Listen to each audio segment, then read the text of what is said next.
24 तारखेपासून जरांगे पाटील यांनी पुन्हा एकदा इशारा दिलेला आहे रास्ता रोको आंदोलनाचा गावागावात. कसं बघता तुम्ही याच्याकडे? हे बघा, पुनश्च एकदा आपल्या सर्वांच्या माध्यमातून मी या राज्याचे मुख्यमंत्री माननीय नामदार एकनाथरावजी शिंदे, दोन्ही उपमुख्यमंत्री माननीय देवेंद्रजी फडणवीस, अजितदादा पवार, त्यांच्या मंत्रिमंडळातील सर्व सदस्य यांचे सर्वांचे ओबीसी समाजातर्फे आणि आमच्या राष्ट्रीय ओबीसी महासंघातर्फे मनपूर्वक अभिनंदन करतो, आभार मानतो की त्यांनी 29 सप्टेंबर 2023ला आमच्या ओबीसी समाजाला जे आश्वासित केलं होतं, लेखी स्वरूपात शब्द दिला होता की ओबीसीच्या आरक्षणाला आम्ही कुठल्याही प्रकारचा धक्का लावणार नाही आणि सरसकट कुणब्यांची प्रमाणपत्रसुद्धा देणार नाही.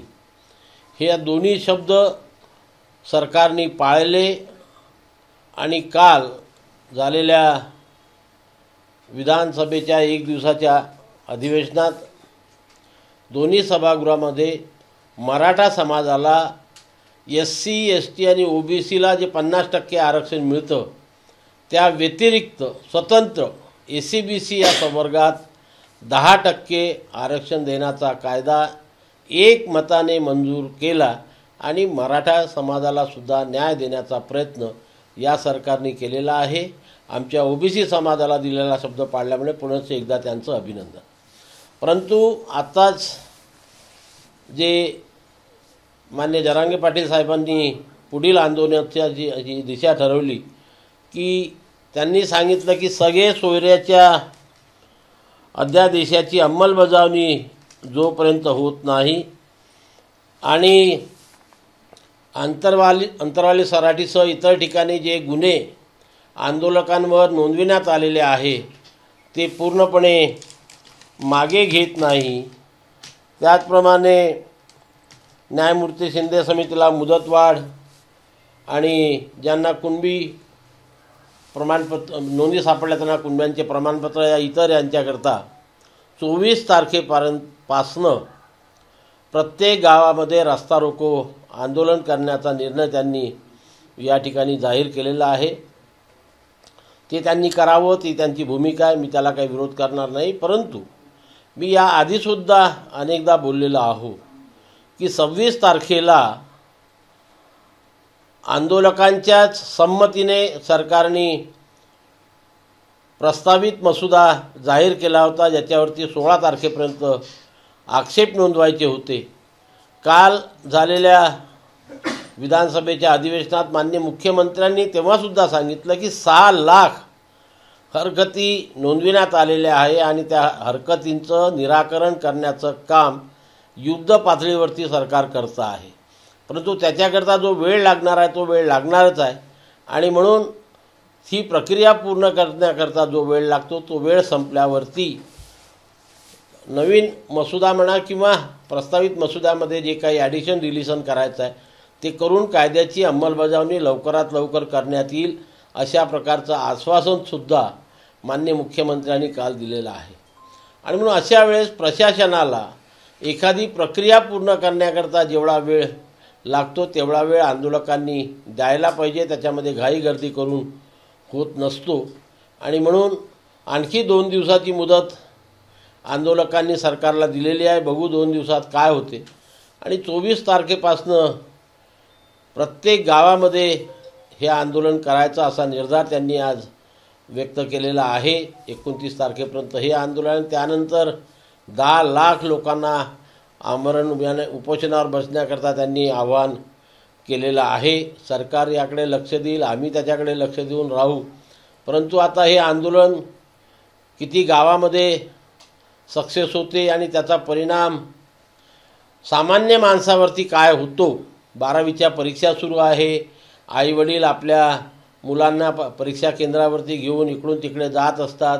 अशा वेळेस सामान्य माणसाच्या जनजीवनावर जर त्याचा काही परिणाम झाला तर मग पुन्हा उद्या समाजामध्ये संघर्ष निर्माण होऊ शकतो. याची काळजी आंदोलकांनी घ्यावी.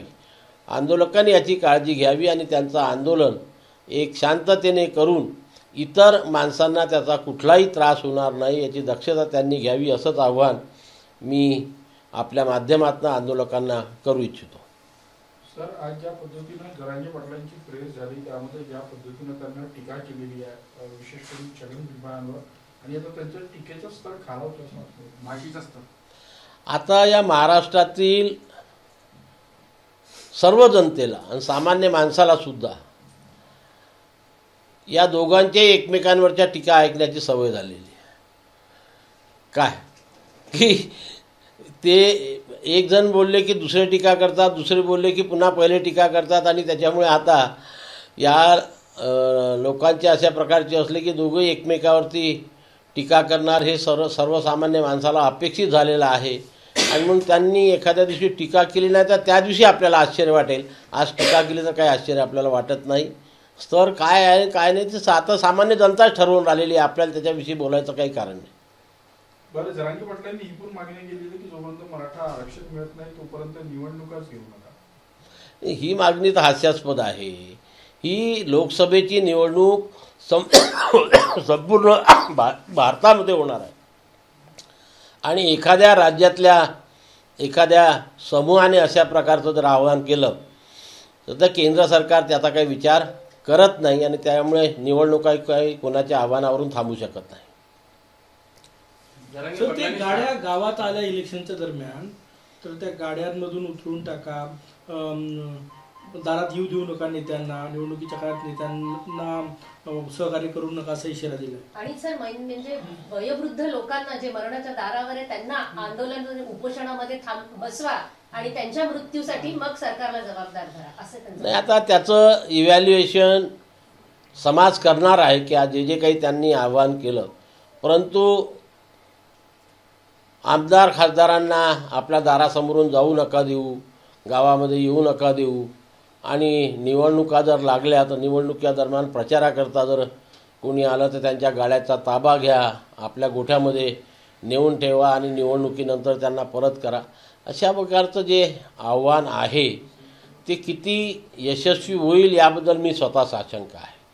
किती काय म्हटलं तर शेवटी लोकशाही पद्धतीने हा देश चालत असतो, आणि लोकशाही पद्धतीने जेव्हा देश चालतो तेव्हा एखाद्या निवडणुकीच्या वेळेस यावेळेस गावबंदी करणं हे काही आपल्या संविधानाच्या कक्षेमध्ये बसत नाही, आणि लोकसुद्धा त्याचं किती पालन करतील याविषयीसुद्धा मी थोडा साशंक आहे.